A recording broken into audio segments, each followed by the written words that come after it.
welcome back, ladies and gentlemen, to the GSL Code A. I am Moltrap. With me here is Wolf. Hey Moltrap, how you doing? I'm doing just fine. How are you? We saw some awesome games earlier. I'm actually really excited. I didn't come to the studio, but I was actually sitting at home watching all of those. And I gotta say, they were pretty awesome. They were great games. And for those of you guys who didn't watch those, go watch them. Turn this off because I'm going to talk about it a lot today. I don't want to spoil it for anyone. But and now that I've given that spiel, MC is out. We are in the danger days here. This is the round of 32. I always call it the danger days because it's dangerous. Yep. Everyone here their careers could end. It's actually the danger day because we do most of the. Well, I guess we do. No, you're right. It's 2 days. It's a couple days in mine. We do half of the round of 32 today. I was like trying to be cool, but we actually do it all in one day. But I was like, wait, actually, no, we don't. Never mind. It's over 2 days. Yes, it's all on one page on the schedule. That's why I was confused. I'm just going to stop talking. All right, I'm done stopping talking. Here's the results from this morning in case you didn't catch it. SC taking out Revival. That was a really close series. That was actually a crazy series. Really back and forth. And Select taking out Alicia. Yeah, that was an awesome series. Definitely go and watch that, see how that turned out. To see some great Terran versus Protoss. You know, Alicia didn't play terribly either, but Select really just... I don't know what to say. You guys just have to watch the VODs. Kyrix lost to GOMTV earlier, and, you know, it's sad to see Kyrix go. He was such a legend. The legend of Kyrix versus Marine King will always live on. The Baneling aggression that we saw from Kyrix will always be in everyone's hearts. And MC, like we said, lost to Monster, who I thought played terribly and yet still played well enough to knock out MC. MC is out of the GSL. OUT out. Is that how you spell it? Yeah. Nice. That's how you spell it. Now here is Slayer's YugiOh, our first player of the day here. He made it to the round of 16 last season, just good enough to stay in Code A. Yep. Managed to get through last season and is back here again to try it one more time. Well, maybe not just one more time, but yeah, last season, trying to check, forgot who he beat last season. I don't remember either. I think it was one of the foreigners? Was it one of the Swedes? I don't know, I'll double check. Anyway, he has been kind of in and out of the GSL. We've seen him a little bit in the Team League, and oh, that's why the volume controls weren't working. Sorry. We're wearing each other's headsets. Oh, how cute is that? The wires. We crossed the streams. Anyway, yeah, we've kind of seen Yu-Gi-Oh! Around a lot, and he hasn't really distinguished himself just yet, but he has got a chance here. Here's ShinyStar. Now, ShinyStar's one accomplishment in the GSL was beating Genro 2 seasons ago. Or actually losing to Genro. No, losing to Genro. Yeah, losing to Genro. Yeah, that's his accomplishment. Yeah, that was his accomplishment. I'm like, wait a minute, that's not right. Yu-Gi-Oh! By the way, like I thought, he beat Thorzane last season and then lost to Marine King, so that's why he is still here in Code A this season. But yeah, ShinyStar, he's qualified twice. We haven't really seen much of him, man. He has qualified twice, and that's an achievement in itself. But will he have what it takes to beat Yu-Gi-Oh!, who's a little bit more of a... Well, I will say a little bit more experienced. I was going to call him a veteran for a second, but he's not exactly a veteran just yet. Yeah, you know, I'm not 100% sure how this is going to turn out. I think ShinyStar definitely has a chance here. You know, I've been told time and time again by Koreans that ShinyStar actually has been recruited by teams, but his parents said no. Each time he qualifies, more teams approach him, and his parents just say, no, you can't. But he is wearing a Gugim shirt today. I noticed that. And I don't know if that means he might be going to Incredible Miracle anyways. It's really interesting. You know, we saw Phoenix wear a Gugum shirt before his team change was announced, and we may be seeing something like that here from ShinyStar. We're going to find out, man. It is going to be a Zerg versus Protoss. ShinyStar, one of the few Protosses in this tournament. We're going to find out if he can take Game 1 in just a moment here at the GSL.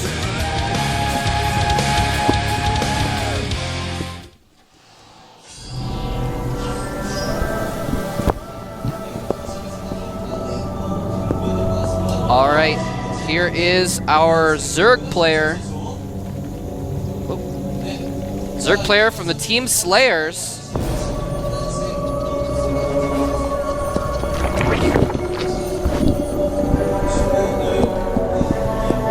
And across across from him is our Protoss player. Whoop. Oh, wow. Okay, we're not even going to give ShinyStar an introduction because YugiOh is actually 6-pooling. That is interesting. And this is actually going to be really bad for ShinyStar because he is sending his probe the exact wrong direction on this 4-player map.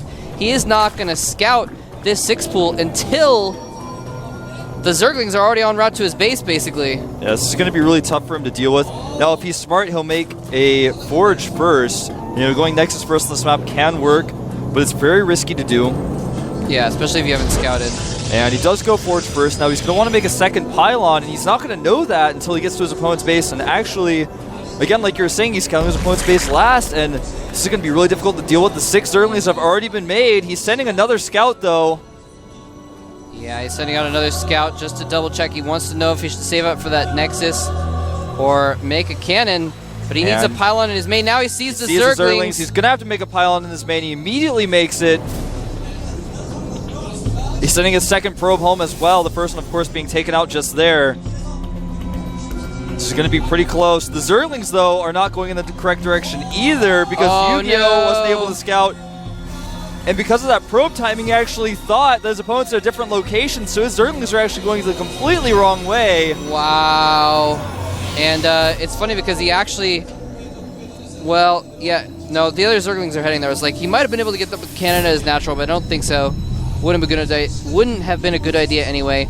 So Zerglings finally find where ShinyStar is. He's got a cannon warping in his main supply line already. These Zerglings are not going to do any damage at all. Yeah, they're going to actually be completely deflected by these probes. You shouldn't lose anything at all. He is going to lose his Forge, but it's not a huge deal. Now, the gateway is going up here for ShinyStar back at his main base. And in fact, the Zerglings is actually targeting the Forge and the Pylon separately rather than targeting the Pylon first, so we actually can continue making probes without even having that other Pylon up yet. And I got to say, YugiOh has completely botched this. Yeah, well, I mean, he got a little unlucky as well in the scouting.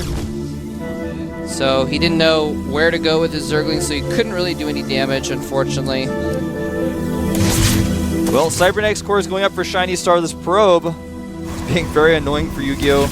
The Queen's trying to chase it away so he can make that hatchery. He can actually reach this pylon. Yeah, that pylon is very exposed. I was a little surprised that he put his pylon all the way over there without getting a second cannon up. And his core is under fire as well. Zealot comes out, though, is going to deal with that situation. Yeah, nice control on that Zealot. He's got to micro it really well here. That pylon's going to finish. But the core is still, you know, a little bit under fire. And if he loses that Zealot, he's going to be in a lot of trouble. He needs to make a Stalker immediately. There he goes. He's going to chrono boost that. He just now has enough energy. He's actually starting his second gas immediately as well. That probe still sneaking around the third base of YugiOh. He is doing a pretty good job of microing the Zealot around, making sure it doesn't get caught by the Zerglings. And just as I say that, he gets caught by the Zerglings and surrounded and killed. The Stalker's going to come out, and it's going to be the next line of defense, but didn't have to lose that Zealot. That was unnecessary. With a good Stalker micro, you should be able to ward off all of these Zerglings because there's no speed. Yeah. In fact, there's no gas even taken yet. And the probe actually just got in the base and saw that. Yeah. All of the Zerglings retreating now, and it looks like he's actually going to follow this up with a Nexus. Going to be producing Sentry. He's going to be careful with this Stalker, though. He may end up losing this Pylon. Stalker's running for the hills. As soon as the Lings turn around, he can start firing again, though. So this is not going to have too big of an effect. There's just too few Lings to kill the Nexus. In fact, all he ended up losing there was the probe. There's now a Sentry out to help as well. And here's what ShinyStar is going to do. He's going to wall off, add his choke point, add more gateways. And of course, when he adds those gateways, they're going to form a wall. He's going to be able to pump out more units. He's probably going to do a 4 or 5 gateway timing attack once his Nexus is up, because his opponent is going to be trying to catch up on drones still. He wants to maybe take a third base. He's going to have to take a risk. And if ShinyStar decides to push out and punish him for that, he'll really regret it. Yeah. Kind of reminds... Another pylon going down for ShinyStar at the back of his base so we can get a little bit more vision of any attacks that might be going. It's very difficult for him to take the watchtowers right now because the Zerglings are roaming around. He doesn't have Zergling speed just yet. And right now he's still only made 5 Zerglings. I like that. after that initial round of Zerglings that he lost. He hasn't really made any more Zerglings. He's been completely droning up right now. It's 37 drones and 31 probes. Yeah, I'm not surprised to see ShinyStar just going for just mass gateways. Did he end up getting, how many gateways did he end up getting? He's gone up to 4. He added a robotics facility. Okay. I mean, it makes sense. After your opponent goes for something like that, they're going to be behind if you fend it off perfectly like that. So it makes sense to just go for a relatively early attack sort of play, because then your opponent is probably not going to have enough. They're either going to be caught with either too many drones or not enough drones, exactly, basically. Yeah. Well, right now, he's adding a lot more sentries. He's gone up to 6 sentries and 2 stalkers. He's moving forward with those units now, chasing these slow Zerglings. And in fact, Zergling speed has just recently started. He's about a 5th of the way done with that. His lair, however, is almost done. I'm thinking we're going to see fast infestors here from Slayer's YugiOh.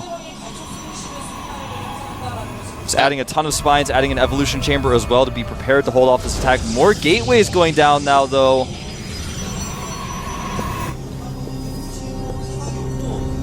Yeah, and observers popping out as well, so you can just go ahead and scout exactly what's going on. And he is going to find that it is, in fact, fast infestors, like you thought it would be. And that makes a lot of sense. Kind of reminds me of what we saw earlier today with, I'm trying to remember who that was. Monster versus MC. He kept going for fast infestors versus MC. Yeah. Well, this timing attack from ShinyStar is going to be really difficult to defend. If he gets infestors out in time, it'll be exactly what he wants to defend this with. But, you know, he's probably going to start pathogen glands first, and there they go, starting those now. And he's going to have to wait for those to get close to being finished. I'm not sure if he's going to have enough. He does have a lot of spine crawlers. He's got 4 spines already, 2 more going up. He's got a decent amount of speedlings. This is still going to be hard to hold. Yeah, this is going to be really tough to hold. Yeah, there's no way the Zerglings can really affect that. The spine crawlers are his main line of defense right now. He doesn't have anything else to use. Well, this is a pretty bad attack. He's actually trapping the Zerglings in here rather than deflecting them. He's losing a lot of stalkers, and that bought just enough time for YugiOh to get those 2 additional spines up. And even though he's warping in more zealots here, I don't think this is going to be enough now. The infestors are on the way. Yeah, at least he did kill off the Zerglings, though. Here he is moving in. A couple force fields go down to make sure Zerglings can't stream through. He's going to trap the Queen as well. And he's just going to go ahead and just pick off all these spine crawlers before YugiOh can reinforce with anything, is what he's trying to do. More zealots coming in to replace the ones that died on that wall of spines. He actually only killed 1 or 2 spines there, so he's not making too much progress just yet. And the infestors are out. They have the energy because they got the upgrade, and now he's just going to slowly bundle these units to death. The spines doing so much damage. 1 more fungal should kill everything. There it goes. All the sentries go down. Most of the stalkers die. The spine crawlers fall, but that's exactly what they were there for, was to buy that time and eat that damage. And he looks like he's going to deflect this, but he's still got a couple fungals in the bank. Yeah, if he just fungals these zealots, of course, they won't be able to move. They'll regenerate their shields slowly, but he can buy a lot of time with those fungals. Fungals again. And I got to say, this has been a great follow-up for YugiOh to his 6 pool. You know, I didn't expect him to be able to come back from that, at least not as easily. You know, he's actually just kind of transitioned beautifully into adding a ton of spines to hold off any timing attack, and then went straight into infestors. Yeah, he held that off really, really well. And yeah, those fungals, they came in just in time. Well, while these infestors recharge energy, there's more infestors being added. He's getting +2 melee weapons. But back at ShinyStar's base, he's getting a robotic support bay. His Twilight Council is going up. His Forge is going up. He's going to start getting some upgrades. And, you know, he's not out of this yet. He did hold that attack. He killed a lot of Protoss units, but he still doesn't have a 3rd base yet. And those infestors, even though they're a great support unit, he doesn't have any beefy units yet. He doesn't really have any roaches. He doesn't have a lot of speedlings right now. Yeah, he's starting to make some roaches, but doesn't have a ton just yet. And you're right, the infestors, they're in the end, they're support units. And you need something else with them to protect them. Otherwise, they can, you know, well, later on in the game, they can go in and blink in, for instance, and pick off your infestors. If there's any Templar Art, which Templar Archives is on the way, feedbacks will just destroy those infestors. So you need something along with that, although... So it's going to be hard for him to get up his 3rd and try and get those support units, or the meat units, I guess. At the same time. Exactly. Well, he's adding a ton of speedlings, 16, actually 22 speedlings in production right now. He already has 19 out. He's going to have about 41 in total. He's adding 2 more infestors. He's going to have 14 infestors. He's just got a few roaches out, about 4 in total. He's actually going to do this really, really strong timing attack that we actually saw fail earlier today against MC, but I think this one, with a ton of infested Terrans placed well, it should be able to work. Thermal Lance is done. Here come the infested Terrans now, dropping a ton of them on the other side of the gateway. Nice force field, though, blocks out speedlings, but these infested Terrans are doing tons of damage. Yeah, it looks like he's trying to target everything down. Oh, so many infested Terrans, but the Colossus remains alive and is doing tons of damage. Nice force fields, keeping the Zerglings out as well. I think this attack is just going to fail. Yeah, the second killed a lot of Colossus comes out Stalkers, here. but Thermal Lance is finishing. He has enough force field energy to keep trapping these Zerglings out. And, you know, I thought this might be enough to break. ShinyStar, but to be honest, the force fields were just too good. The Zerglings couldn't get inside. If the Zerglings had gotten in, things would have gone a lot differently. But even so, the third base of YugiOh has gotten up. He's still got a supply lead right now. The working count is 66 drones to 50 probes. He didn't lose any infestors. So even though that attack was not very successful, all he really traded was energy. Yeah, that was exactly the same thing that we saw Monster do against MC earlier. Exactly, except he executed a little bit better. So he actually killed like a few units instead of 0 units, but it still didn't do enough. He killed like, 5-10 units, maybe some Stalkers and a couple sentries or something like that. He didn't kill a lot of units. If the Colossus hadn't been there, it would have been a lot different story, but the Colossus just mowed down those infested Terrans so quickly, and there's now some Corruptors out as well. Yeah, there's some Corruptors out. Neural Parasite is being researched. +1 Carapace is on the way. 3-base Hive coming out here, and this is basically going to be, I think, the new style of DBP, where you go very infestor heavy. You stay on 3 bases on a map like this for a while. You don't take a 4th until you feel completely ready to do it. Instead, you just put on relentless pressure with your infestors, because all you have to do is trade energy. You don't actually have to lose your infestors. You can just trade some energy. Yeah. These Zerglings and Roaches are a little ahead of themselves. They're going to get caught out in the middle of the map. Yeah, the fact that he kept all of his infestors alive, it was key, because then they can just go home and rebuild their energy, and then they're just as good as new. Exactly. They're going to have Neural very soon. Right now, he's gone up to 8 Corruptors. I'll give you the unit composition. It's very unusual for a Zerg player. 12 Zerglings, 2 Roaches, 8 Corruptors, and 14 Infestors. That is his composition, of course, against the Protoss army of 2 Stalkers, 3 Colossi, 5 Sentry, 3 High Templar, and 20 Zealots. 20 Those Zealots. Infestors are going to be quite good against the Zealots, because the Zealots will be immobile. They won't be able to close distance. Yeah, that was pretty awesome there, by the way. Did you catch that? He fungled the Observer next to the Corruptors, just picked it off. Very slick move there.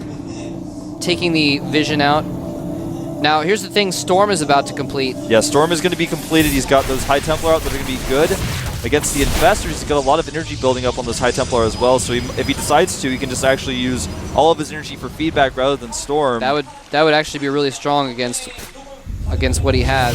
Plus, these Archons, are going to do a ton of damage. Even if Archons get fungled, they just have so many shields, and they can just cut through those Zerglings very quickly. Yep, and of course, fungal growth does not stop in place. Large, massive units. Yeah. And Archons are massive. Now, something that's really smart, again, YugiOh has gone up to 10 spines at the front of his natural. He's completely prepared for a timing attack. He needs to take a 4th base, and in fact, he's taking one at the bottom right. So, YugiOh, I feel like, is playing this so smartly. He's getting, right now, Adrenal Glands and +3 melee weapons as he gets 6 Broodlords. He's having the perfect composition for what ShinyStar has, but ShinyStar still has a strong army, but if he doesn't move out soon or take a 4th base soon, he's going to get overrun. As these armies fight each other, it's going to be a better trade constantly for a Zerg player, because he just has a composition that can trade quite easily and he can remax, whereas ShinyStar really doesn't have an army like that. Yeah, not to mention there's basically nothing in ShinyStar's army to deal with these Broodlords. There's nothing for them. There's a few Stalkers. He could try and storm them, but that would not be very efficient. There's a couple Archons. There's like 2 Archons and 2 Stalkers or something like that. Yeah, that's exactly right. There's 2 Archons, 2 Stalkers, 5 Sentries. That's not going to work. He's going to need to make a Stargate switch of some kind or start adding more Stalkers into the mix. And in fact, he does add 2 Stargates into his main. Catches an Observer again. The Queen is lazy, though. She doesn't... There she goes. Takes that out. But 2 Stargates are being added. He's going to start pumping Void Rays. Here's the Broodlord siege up, though. And there are just so many of them. They're taking out pylons so quickly. The Broodlings even, he's targeting the Broodlings over to the probes. Brilliant move. And this is forcing ShinyStar to move out to try and engage over on the side of the map where those Broodlords are coming from. He's actually going to try to avoid, I think, the army of YugiOh. He's kind of got his units split in the middle, but he's actually not engaging the main force. A lot of infested Terrans being deployed here to help defend these Broodlords because he expects Void Rays to be coming out, but they're not out yet. In fact, his Stargate's just finished up at home. He's getting his first 2 right now. And it looks like ShinyStar's just going to counterattack to the main, but there are tons of Spines waiting for him. Tons of Spines and Infestors coming in from behind with Neural Parasite. He storms the Zerglings, but if he gets a Neural on some of those Colossus, he fungals the Colossus. Interesting choice there. Since it doesn't really stop them, it doesn't do a ton of damage. Throwing down some infested Terrans as well, yeah. But the Broodlords are doing a lot of damage. Nice Storm on the Broods. The Broods take a ton of damage from the Storm because, of course, they can't really move out very easily. But look at all these feelings. They have Adrenal Glands. They're about to have +3 weapons. I don't know if ShinyStar's army can hold the Storm. It's a lot of the High Templar. Was that a knurled Storm? I have no idea, man. I actually didn't catch that, if that what's happened. But if it did, that was awesome. And now the Broodlords, though, can just clean up now that all the other units are gone. And YugiOh takes a commanding lead by about, oh my god. How about 100 supply? 120 supply up on him. Now, during all of this, ShinyStar did do some harassment at the bottom right base, but it doesn't matter that much because YugiOh has already taken the 3 o'clock base, and he's got a huge army. He took out the Nexus during all of this harassment. There's no Nexus. It hasn't even been rebuilt. He sent some infested Terrans over here to possibly attack it, but it didn't work. Now, these Zealots are going to do some more damage, though, because there isn't really an answer for this. Some Spines were about to go up, but aren't up in time, so he's going to kill a lot of drones. But even so, he has no answer for the giant YugiOh force outside of his base. It's like a Blue Eyes White Dragon is knocking on his front door. Yeah, he's just going to destroy that entire remains of that front door. He's throwing down some infested Terrans preemptively, which is a smart move because they take a while to hatch. And so if you throw them down while the Void Rays are on top of you, it just doesn't work as well.